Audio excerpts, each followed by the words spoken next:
We'll tell you what we know so far about Paige Bueckers. You're locked on.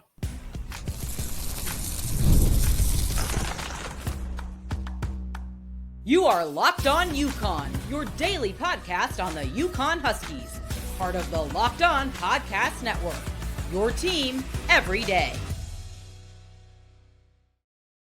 Thanks for making Locked On UConn your first listen every day. We are free and available wherever you get your podcasts and on YouTube, part of the Locked On Podcast Network, your team every day. Before we dive into today's show, just want to take a moment to say how thankful we are for all of you. This podcast has grown so much. We're not just talking hyperbole. As you guys know, this podcast is currently the number one college basketball show on the Locked On Podcast Network, and it's because of fans like you who value great UConn content. We're proud to say we're the only daily podcast covering both UConn men's and women's basketball, the hoops capital of the world. We're thrilled to do so and bring you the coverage you deserve. So to show that gratitude, we're giving back. We're donating 10% of our revenue to Husky Ticket Project, helping send kids to UConn games. If you're enjoying this show, take a moment right now to subscribe.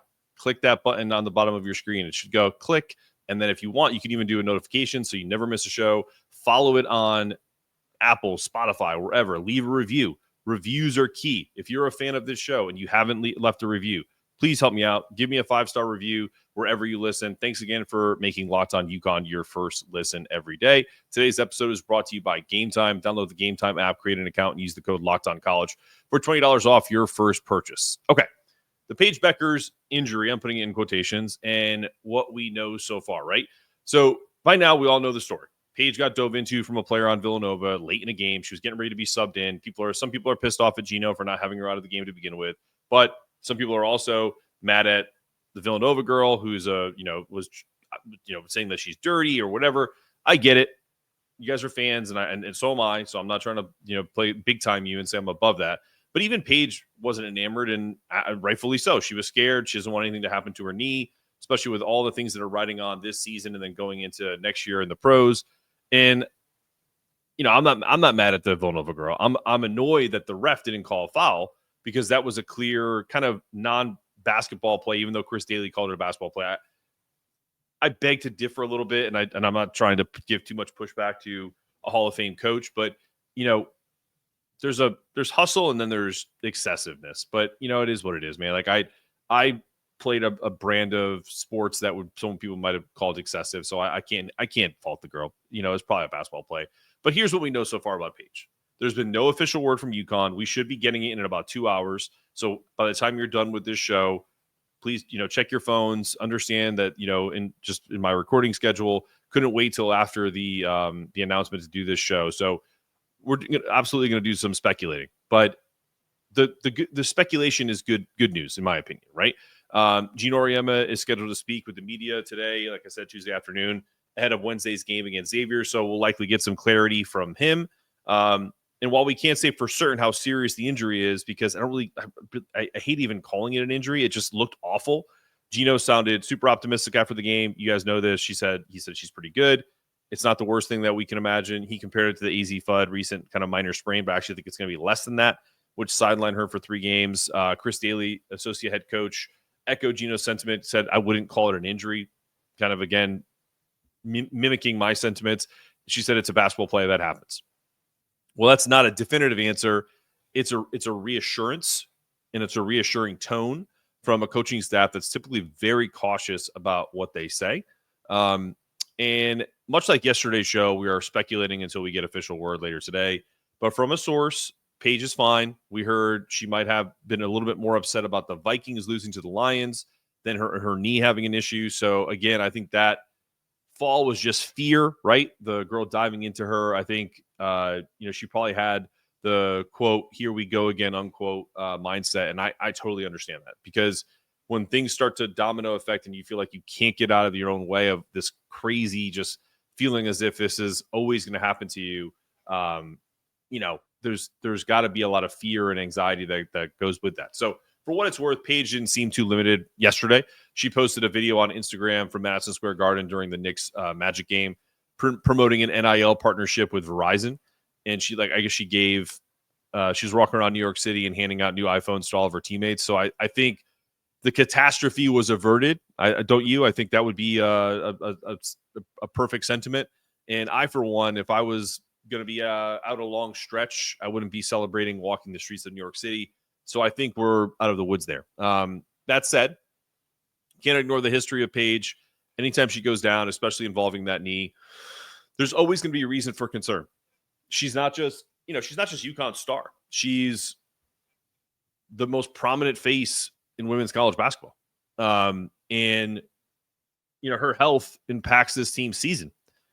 And honestly, the sport as a whole, because women's basketball is so big right now that when you put Paige Bueckers up against like a Juju Watkins or the Notre Dame game with Hannah Hidalgo, or I'm trying to think of some other bigger names on the college side, or just South Carolina. So we go coaches wise, right? So then you have the Dawn Staleys of the world up against Gino Auriemma. So everything about sports typically is box office. And why there's eyeballs on women's basketball is because it's gotten a lot better. The play is elevated. The women have gotten more athletic. The talent has been spread out across the country. It's not just UConn, Tennessee. It's not just UConn, South Carolina, Notre Dame, LSU, that kind of thing.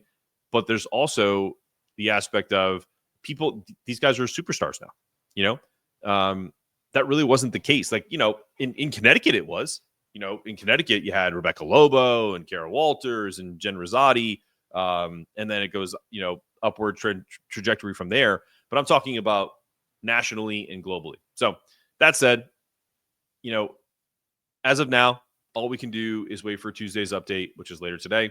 Until then, it's absolutely optimistic. And those are the vibes from Gino and the coaching staff and myself. Hopefully the news will be as positive as they've hinted and I hinted today.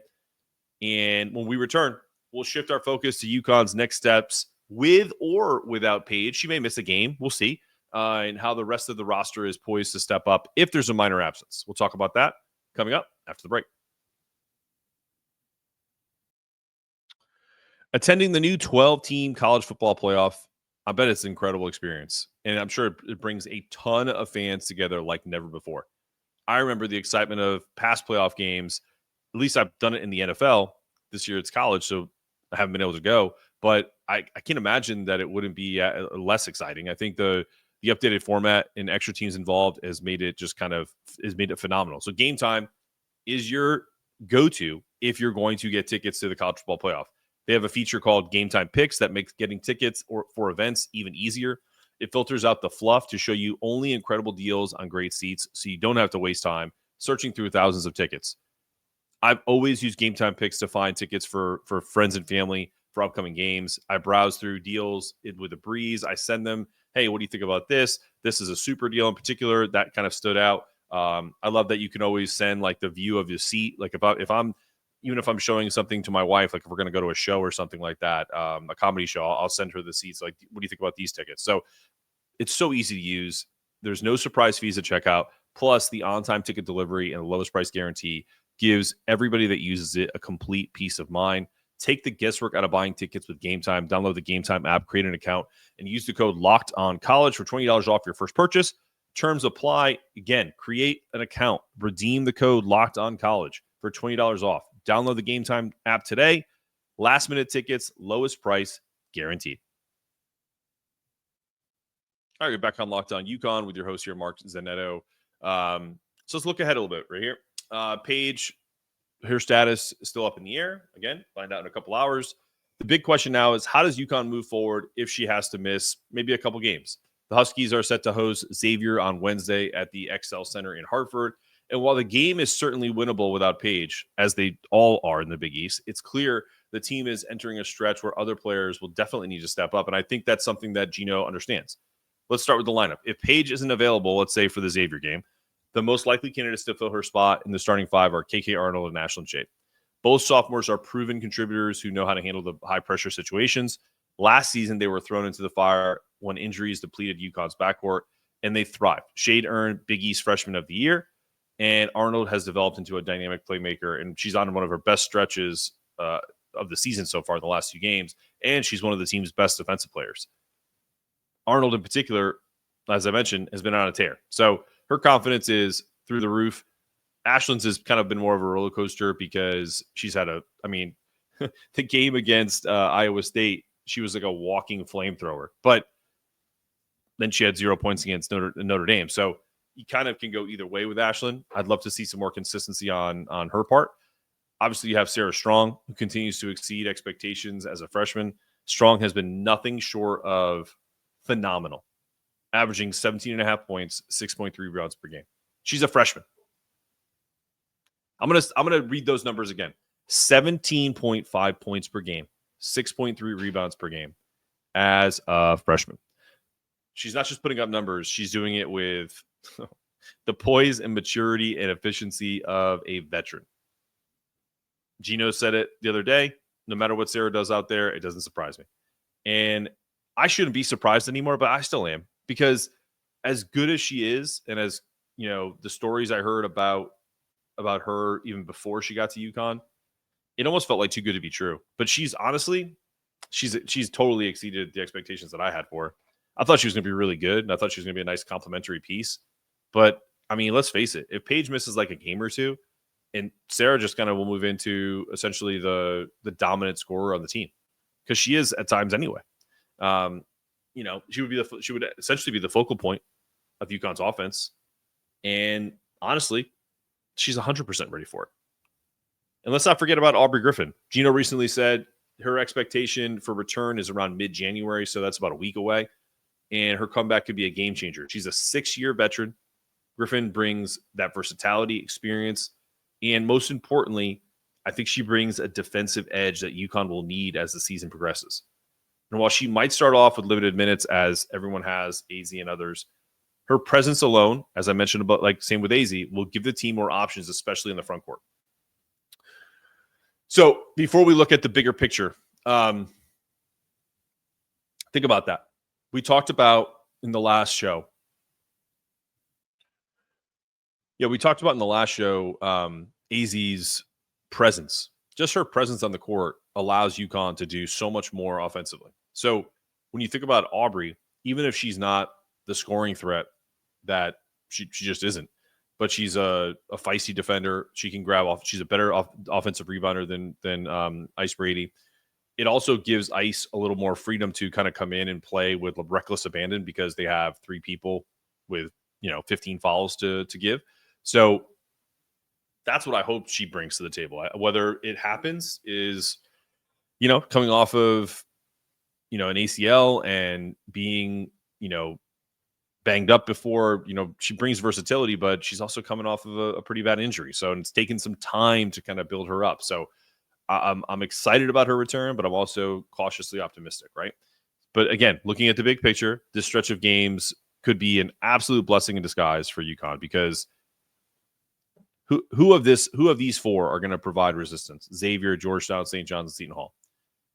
I mean, it's a chance for players like Arnold, Shade, Strong, Morgan Shelley, Ali Zabel, or Zabel. I keep getting one guy in my mentions saying it's Zabel. So if it's Zabel, I apologize. I am known for butchering names, but I've heard it probably 14 different ways at this point. Anyway, Ali, Morgan, Sarah, KK, Ashlyn, the young guys have an opportunity to really step up. Even if Paige misses no games, these games are an opportunity for UConn to experiment with lineups, right?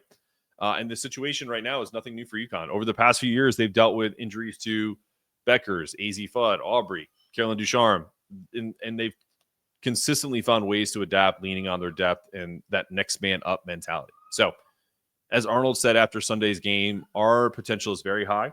Having Sarah here, Aubrey coming back, and then just having our full roster back, our defensive intensity is going to grow and go higher and higher. That's a full quote from her. Ultimately, while Paige may have an absence and it would be a challenge, it's clear this team has a lot of talent, and it's really just about getting it all together. I feel like there has been defensive lapses that have been masked by offensive efficiency and how good this team can be offensively. But when you play the bigger competition, the better competition outside of the Big East, that's where you need to hone this and get this ready to go for when you play Tennessee, South Carolina, and in the NCAA tournament. So coming up, we'll take a closer look at Sarah Strong. And we'll also, actually, no, we're not going to take a closer look at Sarah Strong. That is from an old copy. When we coming up, we will take a closer look at who I think are my power top 10 in women's college basketball. And I do have UConn in my top 5. So we're going to talk about that coming up after the break.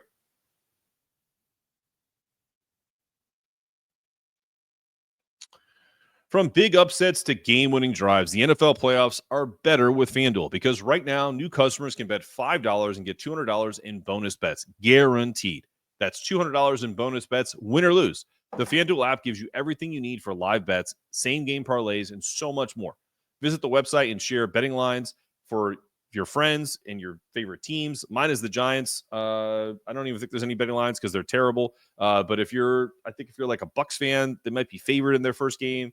I'm betting on the Lions to make the Super Bowl against the Chiefs, so that could be something that you follow me on. Just visit FanDuel.com to join today and get started with $200 in bonus bets. That's FanDuel.com. Make this playoff season unforgettable with FanDuel, an official sportsbook partner of the NFL.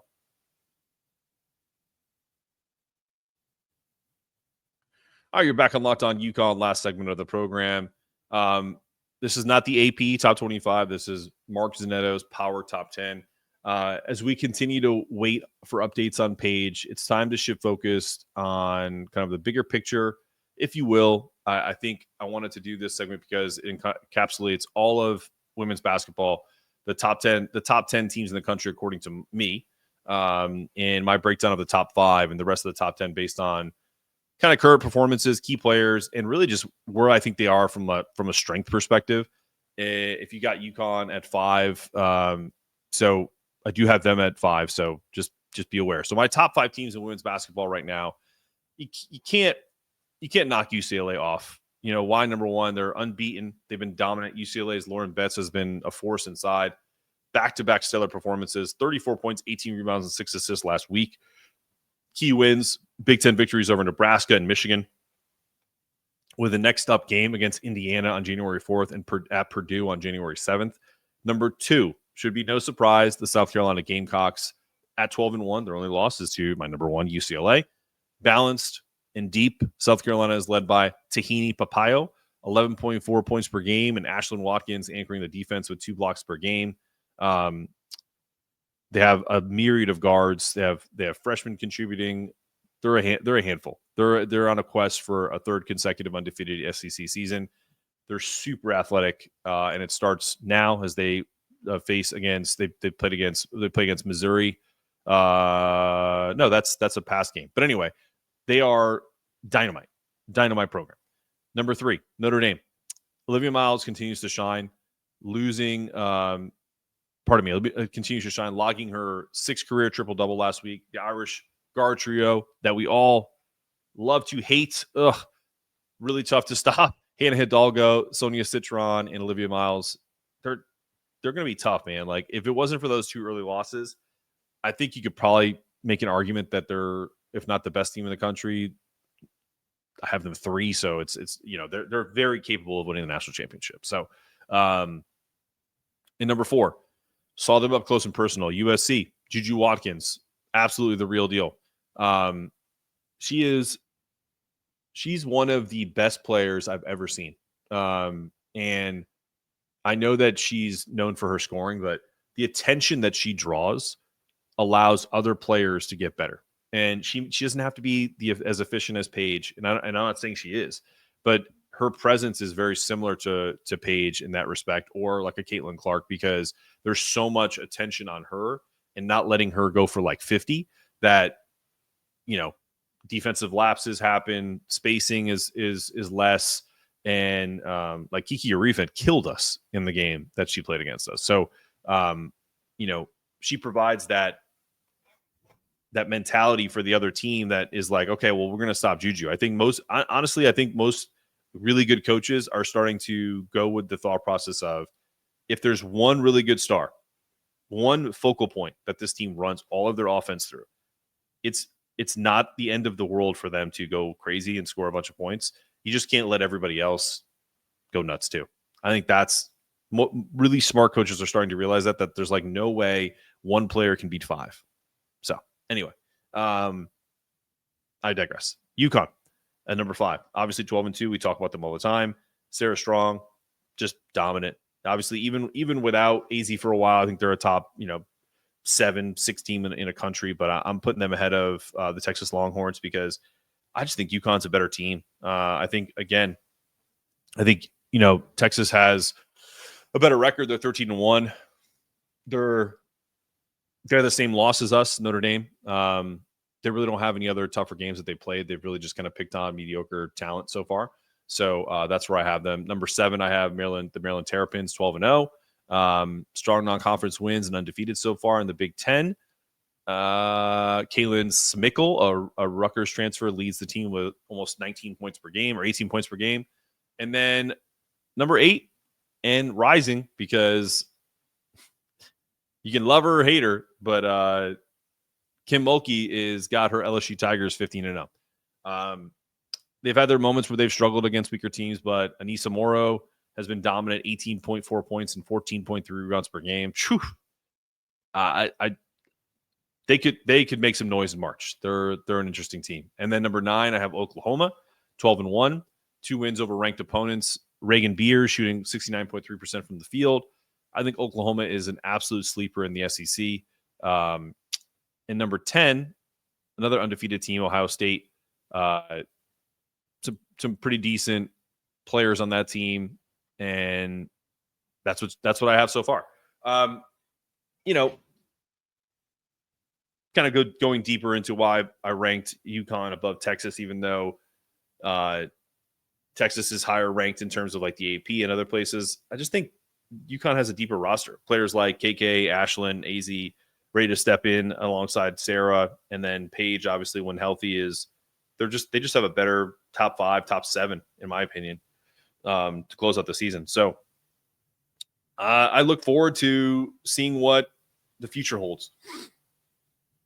Sorry, little indigestion. No matter what the outcome is at 1:00-ish Eastern time today for Paige and Gino announcing what her, if anything, if she misses any time, just understand that this team is getting better and stronger as the days go by, the weeks go by. And I think that there's an opportunity for them to really galvanize around some different lineups that can help this team get to where they want to go. And that's Tampa in March or in April, really, in the Final Four. So this has been another episode of Locked On UConn. I'm Mark Zanetto, asking you to stay locked on, stay connected, and to remember, it's not just about getting it done. It's about doing it in a way, doing it in a way that it can't be done any better. That's our goal every day. Go Huskies.